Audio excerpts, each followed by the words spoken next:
Y en temas de movilidad, le informamos que la línea 1 del metro va a tener nuevos trenes que se construyen con mano de obra mexicana. Enrique Muñiz nos tiene el reporte, acompáñenos.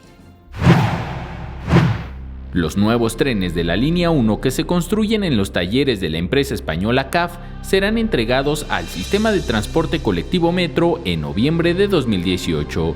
Son 10 trenes construidos con mano de obra mexicana en un 80% y se construyen con una estructura más robusta, a base de aluminio para transportar a más de 2,000 usuarios, así como un sistema de absorción de energía y antitrepamiento para minimizar daños a usuarios en caso de impacto. Así fue destacado por el jefe de gobierno Miguel Ángel Mancera durante el corte informativo de este viernes. Es muy importante que yo les precise que esta estrategia, además de haberse hecho con una licitación inversa, es decir, que el proveedor que dio las mejores condiciones a la Ciudad de México fue el que ganó la licitación, reconocido por los demás participantes, una licitación de 3.295 millones, que incluye refacciones.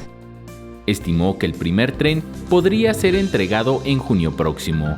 En cuanto a la línea 7 del Metrobús, el mandatario local informó que el sismo del pasado 19 de septiembre y las supervisiones que realiza el INAH en gran parte de las adecuaciones que se realizan sobre Paseo de la Reforma han causado el retraso del funcionamiento de esta línea, pero confió en que en las próximas semanas se realicen las pruebas de los buses de doble piso. Los buses empezarán a circular para que la gente los vea, muy seguramente antes de que termine el año.